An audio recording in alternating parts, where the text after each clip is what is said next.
Agora a gente fala de combate às drogas, um tema que é recorrente, que não custa nada a gente trazer aqui, muito pelo contrário, é muito importante a gente tratar desse assunto aqui na Band News FM. Eu estou recebendo aqui um amigo que faz tempo que eu não vejo. Ele é presidente da Comissão de Políticas de Segurança e Drogas da OAB da Paraíba, doutor Deusimar Guedes. Conversa com a gente a partir de agora. Doutor Deusimar, satisfação revê-lo. Bom dia, bem-vindo à Band News. Bom dia, Cacá, bom dia, Joyce, e a todos que nos veem e escutam. É uma satisfação revê-lo e vocês e estar aqui nessa empresa para tratarmos de um assunto que certamente é do interesse de todos nós, né? Vem aí a 13ª Semana Municipal de Política sobre Drogas.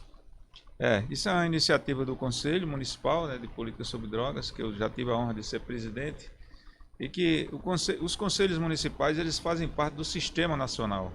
Então tem o Conselho Nacional, aí tem os conselhos estaduais, os conselhos municipais, apesar da maioria dos municípios brasileiros ainda não ter esses conselhos instalados, mas eles são de extrema importância porque são conselhos formados por paritários entre poder público e a sociedade civil. Aqui, para dar um exemplo de João Pessoa, ele tem 20 conselheiros, 10 são do poder público e 10 são da sociedade civil. E tem a função exatamente de discutir e articular essa política educativa sobre droga com os demais segmentos. A OAB faz parte desse conselho, tem assento no conselho também, e para, digamos assim, reforçar mais essa iniciativa educativa, também criou a Comissão de Política de Segurança e Drogas já há alguns anos, e eu tenho a honra de estar reassumindo, porque já fui presidente anteriormente, reassumindo essa comissão, que terá exatamente essa finalidade, de apoiar esse conselho e de também ajudar nessa articulação e nessa sensibilização da sociedade para que todos façam a sua parte em relação ao combate deste mal. O melhor caminho, o melhor ponto de partida para o combate às drogas ainda é a escola, doutor Deusimar?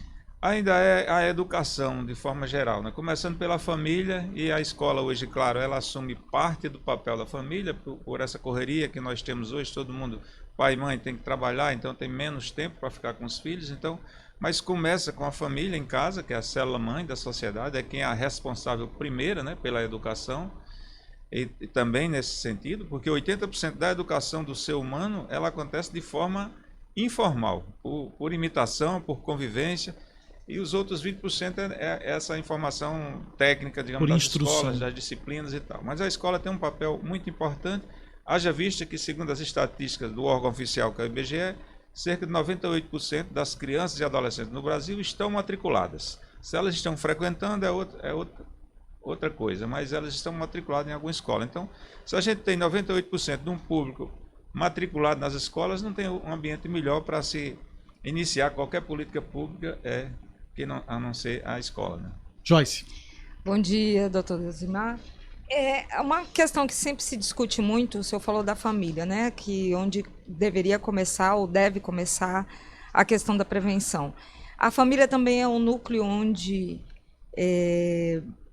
tudo começa, não só a prevenção, mas também, o senhor acha... porque normalmente se fala, olha aí, a mãe não cuidou, a mãe não pagiou, o pai não cuidou, e por isso acabou se envolvendo com as drogas. Eu não gosto muito de usar essa justificativa, mas eu pergunto para o senhor como especialista, a família é fundamental para isso, tanto para a pessoa que se desvia e acaba entrando nesse mundo das drogas ou não? Deixa eu só fazer uma ilustração a isso que Joyce trouxe, essa pergunta aqui, Joyce, porque durante os programas policiais que eu apresento, eu já trouxe vários casos de jovens que foram presos, seja por tráfico ou por estarem usando, pelas duas coisas, enfim. E aí, quando chega na delegacia, quando o pai chega ou a mãe chega, é um desgosto gigantesco para o pai ou para a mãe. Já vi vários casos de pai e mãe olhando para o filho e câmeras flagrando isso, dizendo: meu filho, eu te ensinei, eu te mostrei, eu não te avisei tanto, né? E aí fica aquela frustração, aquela coisa do pai: meu Deus do céu, onde foi que eu errei? Só para ilustrar a tua pergunta, Joyce, doutor Deusimar. Muito bem ilustrado, Cacá. A família, como diz o adágio popular, é a célula-mãe, né? Então, e o ser humano, ele aprende muito mais, como disse, por imitação, né? Então, os nossos exemplos, eles funcionam muito mais do que as nossas palavras, né? Então, muitas vezes a família está aconselhando em relação a isso, mas ela mesmo dentro de casa. Vamos falar da primeira droga, já que o tema nosso é droga aqui. A droga mais consumida no mundo todo é o álcool. Então, e nós temos uma cultura aqui no nosso país de consumo do álcool. Então, em todas as festividades, até as festas religiosas tem as bebidas alcoólicas no meio. Então, essa cultura, essa facilidade do acesso e essa tolerância social em relação a esse consumo do álcool, ela é muito danoso à sociedade. E muitas vezes esse primeiro contato com a droga acontece dentro de casa. Né? Mas as famílias, é claro que não existe uma regra infalível de educação, mas o mais importante ainda é a família. As motivações que levam o jovem a um desvio de comportamento, dentre esse, o uso indevido de droga, normalmente são os mesmos. A curiosidade, a influência do grupo de amigos, você está no lugar errado, na hora errada e tal. Quer dizer, tanto para uma família bem estruturada como para uma família bem estruturada, e tem uma estatística que diz que a maioria dos seres humanos, em algum momento das suas vidas, Joyce, eles vão experimentar alguma droga, seja ela lícita ou ilícita. Mas a maioria dos seres humanos isso vai acontecer. Agora, e uns enveredam por esse caminho, fica o uso regular e até a dependência, aí que é o grande problema. O grande problema não é a droga em si, é o relacionamento que o ser humano estabelece com essa substância, muitas vezes um relacionamento doentio, exagerado. E aí a família tem essa decepção, e claro, quando isso acontece, porque a gente projeta os nossos filhos, né, para o bem, para um caminho correto, de saúde e tal, e muitas vezes isso não é culpa da família, mas o que eu quero dizer é que uma família bem estruturada, onde há diálogo, onde há respeito, onde há, independente que haja algum desvio ou não, o retorno, quer dizer, o abandono desse mau comportamento por parte desse filho vai ser muito mais fácil quando ele tem uma família bem estruturada. E ele é bem mais difícil quando essa família é uma família de violência, de falta de diálogo e tal, porque ele termina achando na substância algo mais prazeroso do que ele tem dentro da sua própria casa. Seria, então, infelizmente, a cerne de todo o problema, o começo de todo o problema. Exatamente. Uma família não estruturada, o que não significa que seja pai, mãe, enfim. Mas uma família que não propicie que não propicie ele melhorar, então. E é muito importante. E um conselho que eu dou é que a família nunca faça comparações, dizer, fulano nunca me deu trabalho, você é assim, assim. Isso não se deve fazer, porque isso vai aumentar ainda mais a distância, vai dificultar mais esse diálogo e vai dificultar esse resgate desse filho de volta. Então, eu até digo que o melhor psicólogo e psicóloga ainda é pai e mãe, desde que eles cumpram o seu papel com amor e limites. Amor e limites são dois pilares indispensáveis na educação do ser humano, e pais e mães têm que ter essa consciência. E principalmente, ensinando com o bom exemplo. O doutor Deusymar falou sobre essa questão de que encontra no prazer que a droga, o prazer temporário que a droga proporciona, né, o que não encontra em casa, né, a história do suporte emocional, o suporte afetivo. E aí a gente pode traduzir isso, uma tradução literal disso, como uma fuga. Né? Uma fuga desses problemas. E é o que a gente mais vê hoje. É o que a gente mais vê hoje. Pessoas que se entregam ao vício para fugir de alguma coisa, algum problema na família, com pai ou com mãe, ou até os mais adultos, né? Os que têm família, que já lideram famílias, pais e mães. E aí eu acho que é o que preocupa também, mais ainda, doutor Deusymar, com relação às pessoas, aos adultos, os pais principalmente, os pais, o pai, o sexo masculino, a figura do pai, que se entrega ao álcool de uma forma exagerada, seja porque está com uma dívida ou está com algum problema de saúde na família, alguma coisa, e acha que vai fugir dessa realidade usando a droga lícita ou não. É verdade, cara. E eu chamo, a droga é uma muleta, né? A gente se escora naquela muleta, às vezes por uma dívida, como você bem falou, por a fuga de um problema momentâneo, ou até por uma cultura de consumo. Ele nem gosta, mas tem aquela cultura de consumo, principalmente o jovem, ele é muito mais influenciado, né? Então, às vezes, para fazer parte do grupo, ele termina consumindo e começa com aquela coisa recreativa, porque o caminho que leva até a dependência... Desculpa, doutor, ele entra na história, é desafiado a entrar. Desafiado a entrar. Ele é desafiado a entrar, se você não consumir, você é um molenga. A gente está falando muito, eu acho que esses exemplos são mais de classes mais altas, né, Deusymar? Que nas classes mais baixas os motivos seriam outros, né? Muitos... ou para fugir dos problemas da família, ou acabam se envolvendo na venda dessas drogas e entrando nesse meio. Eu Acaba também entrando como meio de vida. Né? Exato. Eu também tenho um exemplo muito próximo de uma pessoa que trabalhou comigo. Ela teve 5 filhos, desses 5 filhos, 2 homens. E um deles acabou morrendo com 18 anos, exatamente pelo envolvimento com a droga. E o outro é um rapaz formado. E os 2 foram criados na mesma família, com o mesmo pai e mãe, no mesmo ambiente. Então, isso é mais ou menos uma prova de que, ok, família é extremamente importante, o exemplo e tal, mas existem outros fatores que acabam levando a pessoa às drogas, né, Delcimar?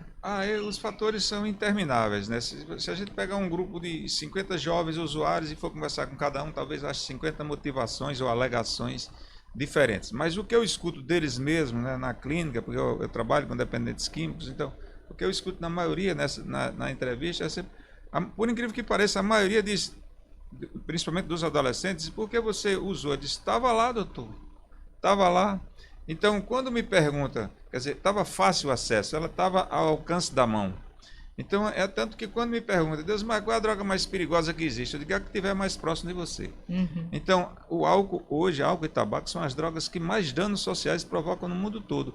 Exatamente por conta da facilidade com que essas drogas estão, por conta que elas estão ao alcance da mão, estão dentro da nossa casa. Então, a heroína, tecnicamente falando, é uma droga extremamente danosa ao organismo do usuário. Mas aqui no Brasil a gente não tem heroína, então ela não é um perigo para a gente aqui. Agora, o álcool é um grande perigo. As que estão fácil acesso, essas sim são um grande perigo. E as 2 classes sociais que mais consomem drogas é a mais baixa e a mais alta, por motivações diferentes, como você falou. Uma por problemas sociais, pelo meio, por estar presente no meio, coisas desse tipo e tal. E ambientes de violência e tal. E a classe social mais alta, porque já tem tudo, o acesso a ela está fácil de tudo. Se quer um carro importado, tem. Se quer morar na beira-mar, tem. Então, quer alguma coisa diferente, fugir da realidade, porque o ser humano também gosta de motivações novas, de adrenalina e tal. Então, muitas vezes isso acontece, é mais presente também na classe alta. E eu costumo dizer, e repito, o maior problema não é a droga, não é esse consumo esporádico. O maior problema é exatamente esse relacionamento que começa exatamente. Eu costumo dizer que é melhor você não começar do que parar. É muito mais fácil você não começar do que parar depois. Porque muitas vezes o organismo é traído, porque ninguém quer ser dependente de drogas. A gente é traído pelo próprio organismo, porque tem um percentual significativo de pessoas que já nascem com predisposição genética a se tornarem dependentes. Embora a maioria se torne dependente não porque tem predisposição. Assim como a diabetes, eu gosto de comparar com a diabetes. Há um percentual de pessoas que nascem com predisposição a diabetes, mas a grande maioria que é diabética, ela não tem a predisposição, ela adquiriu por maus hábitos. Mesmo assim acontece com a dependência química. A grande maioria de dependentes químicos hoje, ele não nasceu predisposto a isso, mas o mau comportamento, esse uso continuado e tal, o tornou dependente.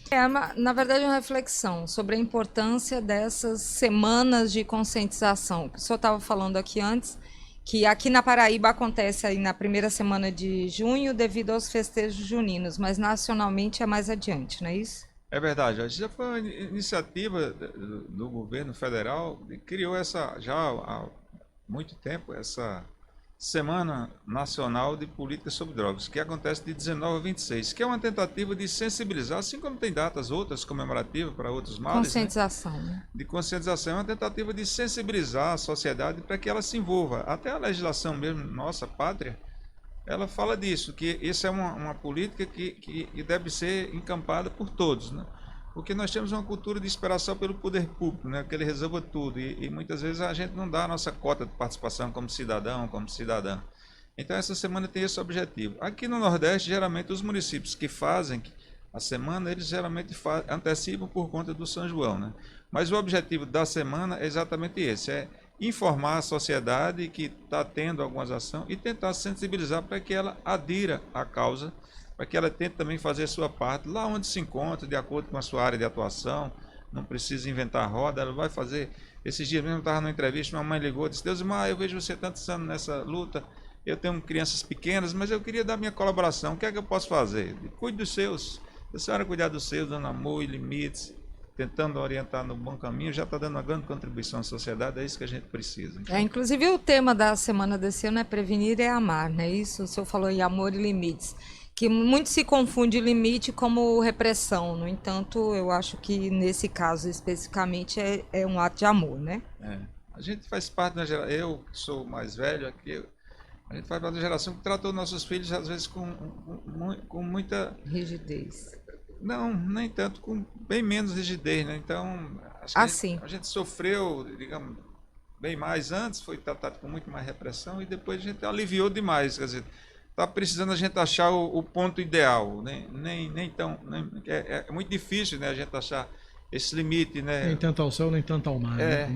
Esse limite não é fácil, claro, a gente sabe, mas eu acho que a sociedade está precisando fazer isso para um pouco mais de limites também, porque o jovem ele precisa ouvir mais nãos também. Agora um não justificado, não é aquele não mecânico, não. Ensinando, né? Não ensinando. Ensinando, é um não justificável. É tanto que às vezes eu chego eu vejo às vezes as plaquinhas no meio da rua, diga não à droga, diga não à droga. Às vezes isso não funciona. A gente sabe que não funciona esse não mecânico. Agora eu chego na escola para conversar com criança, eu primeiro digo assim, olha, todos vocês, meninos e meninas, vai chegar um dia que alguém vai lhe oferecer droga. Quem vai chegar com a droga não é alguém estranho, com cara de mal, que vem lá de longe, não. É alguém da convivência de vocês, que já teve a infelicidade de estar envolvido e vai levar mais alguém com ele. Então eu pergunto assim, quem foi de vocês já viu alguém caído na calçada porque estava embriagado, estava drogado? Eu, professor. A maioria das crianças já levanta a mão. Quem já ouviu dizer que o cara foi assassinado porque estava devendo ao traficante? A maioria ouviu isso. Quem já ouviu dizer que o pai chegou em casa e bateu no filho, bateu na mãe porque estava drogado, estava embriagado e tal? Então... vou passando essas informações para eles terem a consciência que aquilo é ruim, para ele dizer um não, consciente por que está dizendo não. Não é aquele não mecânico, diga não, que isso não funciona. As ações de prevenção seriam essas de formiguinha, de ir em escolas, de fazer palestras, ou tem outros tipos de ação? Elas têm que ser em todos os segmentos. A gente sabe que a informação, a gente pode pegar numa classe de crianças de 6, 8 anos de idade, quem é que acha que droga faz mal? Todo mundo levanta a mão dizendo que droga faz mal, embora não sabe nem direito o que é droga, mas eles mecanicamente já levantam a mão. Então, quer dizer, a maioria dos adultos que bebem, por exemplo, ele bebe e sai dirigindo o carro. Será que ele não tem informação que isso é perigoso? A informação ele tem, o que ele não tem é conscientização, porque a conscientização ela só acontece com a massificação da informação. Então eu costumo dizer o seguinte, em casa pai e mãe têm que falar sobre isso. Quando entra no carro para ir para a escola, na rádio está passando uma campanha educativa, uma mensagem educativa e tal, falando sobre isso. No caminho da escola tem um outdoor lá também com uma mensagem educativa sobre isso. Quando ele chega na escola, a escola também está falando sobre isso. Quando chega no cinema, antes de começar o filme, devia passar uma mensagem também educativa. Então essa massificação da sociedade como um todo é que ia conseguir essa conscientização, é assim que eu vejo. Doutor Elzimar, o senhor tem um trabalho já de mais de 30 anos nessa história de combate às drogas, seja como policial federal, seja como advogado, psicólogo e também como escritor. O senhor traz aqui um livro, nos trouxe, Drogas, Onde e Como Lidar com o Problema. O título é autoexplicativo, né, doutor? Vou mostrar aqui para a nossa câmera o livro aqui. Verdade, Cacá. Eu digo sempre, eu não sou escritor, mas eu acho que é uma forma de eu compartilhar as minhas experiências através dos livros. Eles vão alcançar mais pessoas e tal. É aqui, como a gente está discutindo aqui na rádio, que vai alcançar milhares de pessoas e tal. Então, eu acho que isso é uma forma de você... Porque a ciência, eu aprendi, a ciência, se ela ficar só com o cientista, ela não tem nenhum valor.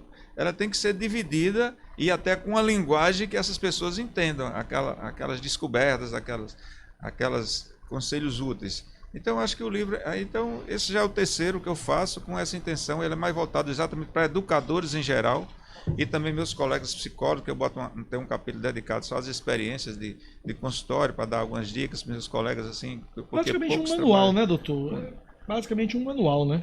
Então, eu tento passar nesse livro, Drogas, Onde e Como Lidar com o Problema, exatamente mensagens simples, práticas, onde... cada pessoa na sua casa, na sua escola, possa utilizar elas numa tentativa exatamente de dividir a minha experiência com os meus pares. Elzimar, uma questão que a gente tem trazido aqui com muita frequência na rádio, eu acho que é obrigação nossa, inclusive, é sobre quem está nas ruas. Aqui em João Pessoa, depois da pandemia, é visível a quantidade de pessoas drogadas nas ruas de João Pessoa em lugares bem específicos, assim, diferentes do que 3 anos atrás. ali em Tambaú. Inclusive, teve um episódio essa semana até de uma pessoa, morador de rua, provavelmente drogado, que esfaqueou um transeunte, uma pessoa, enfim. E eu sempre trago o relato de situações que me assustam quando eu vejo nas noites famílias inteiras, mulheres grávidas, crianças, debaixo das marquises, uma situação que a gente não imaginava em João Pessoa, mas que infelizmente já tem até nome de Cracolândia em certos lugares aqui de João Pessoa. Eu sinceramente acho que isso já é um problema de saúde pública, mas o que o senhor acha que pode ser feito? Porque a gente já entrevistou muitas pessoas, tanto policial como juiz de infância, e o que se diz é que a gente não pode fazer nada, porque eles querem estar na rua. Realmente não pode ser feito nada? Eu acho que pode sim. Está faltando vontade política de resolver esse problema. Eu participei, inclusive, de alguns debates já agora durante a semana, tanto na UAB, na Câmara Municipal, teve uma sessão especial, lá na Cidade Viva também. Estivemos debatendo esse problema com vários segmentos sociais e ouvindo sugestões. E algumas, inclusive, porque eu acho que muitas vezes as coisas não andam porque a gente fica ouvindo só especialistas. A gente precisa ver a população, inclusive o usuário, o dependente, escutar ele também, o que é que ele tem a dizer. E isso, cada passo que o poder público, ou cada omissão, o crime só se organiza na desorganização do poder público. Então, ali, eu fiz até um artigo, uma época, já muito tempo atrás, sobre as Cracolândias de João Pessoa, exatamente porque elas estão se instalando nos principais pontos turísticos da nossa capital. Então, isso isso era uma coisa que só se via à noite. Agora, se você for 3 horas da tarde, 2 horas da tarde, ali em Tambaú, na orla, em frente ao centro turístico, você vai encontrar pessoas dormindo nos canteiros em frente. Enquanto está o pai e a mãe dormindo drogado, tem 3, 4 crianças com faixa etária de 4, 5, 6 anos soltas ou dormindo no meio da calçada, como a gente falou aqui ontem.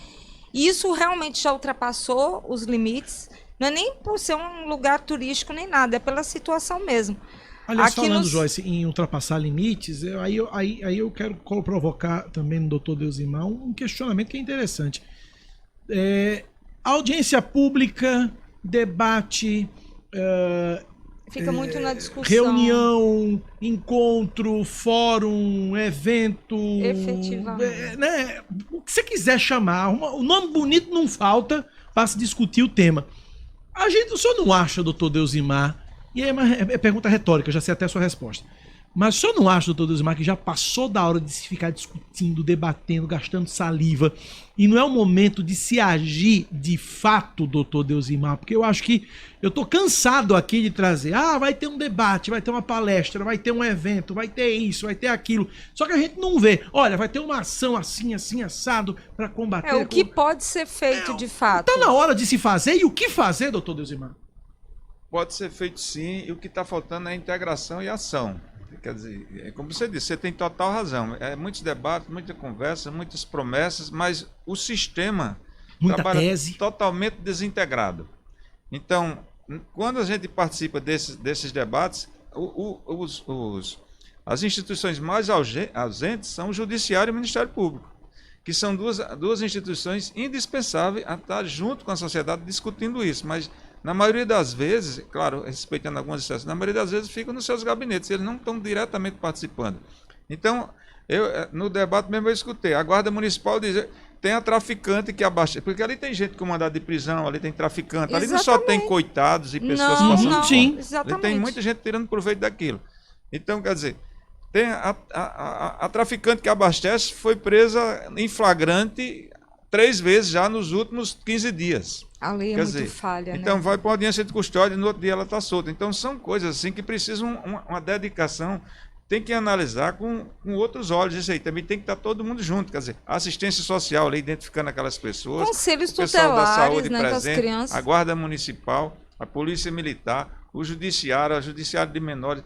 Então, encaminhando essas pessoas, até o fato, eu fui um crítico, até não fui muito bem entendido por alguns setores, o fato de estar distribuindo a comida ali, toda hora ali na praia, eu caminho ali na praia, eu vejo toda chego as marmitas distribuindo a comida.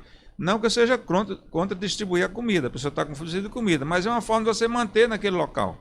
Então o certo é você ter um restaurante, pega o restaurante aí, o restaurante popular, instala um restaurante ali para as pessoas caminhar ali 200, 300 metros. E tem a tem melhor estrutura. um cadastramento, controle. Porque todo mundo é ambulante, todo mundo se alimenta daquele carro, daquela van que passa ali distribuindo. É uma coisa sem critério. E também trabalham feito ilhas, eles não se comunicam. O grande problema é isso. Isso aconteceu com as UPPs lá no Rio de Janeiro, isso acontece com a Cracolândia de São Paulo, e aqui não é diferente. Enquanto não se tiver uma força-tarefa trabalhando articulada e na mesma direção, essas Cracolândias só vão crescer cada vez mais e a gente vai ficar nessa coisa de enxugar gelo. Essa é a verdade. Joyce falou nos conselhos tutelares. Eu tenho uma visão muito crítica de conselho tutelar, que eu já disse aqui várias vezes, não vou me repetir. O ouvinte vai dizer, lá vem cá falar do conselho tutelar. Não, eu quero ouvir agora o doutor Deusimar. O que é que o senhor vê, o que é que o senhor enxerga no trabalho do conselho tutelar? O conselho tutelar, na teoria, é tudo muito bonito. Maravilhoso. Assim como é os CAPS, o Centro de Atenção Psicossocial. Porque os CAPS, se você olhar a legislação, você vai ver que eles são porta aberta para receber todos, não só os distúrbios mentais, como também os problemas com drogas no mesmo setor. E ali tinha todos os profissionais, médicos, psiquiatras, psicólogos, assistentes sociais, e fazia uma avaliação de cada caso e encaminhava para a rede. O que era para a comunidade terapêutica é para a comunidade terapêutica, o que é para uma clínica é para uma clínica, o que é para um hospital geral, o que é para a família. Então, está tudo isso na legislação. Então, os conselhos tutelares, embora eu entenda que a maioria, inclusive vou fazer uma palestra para eles agora, sexta-feira, em Campina Grande, no evento deles lá, no evento regional. Então, o papel deles é muito importante. Agora, na prática, não tem acontecido, porque tem mais de 30 anos o Estatuto da Criança e do Adolescente, e até hoje, isso é uma das leis mais avançadas do mundo, é o nosso Estatuto da Criança e do Adolescente, na teoria.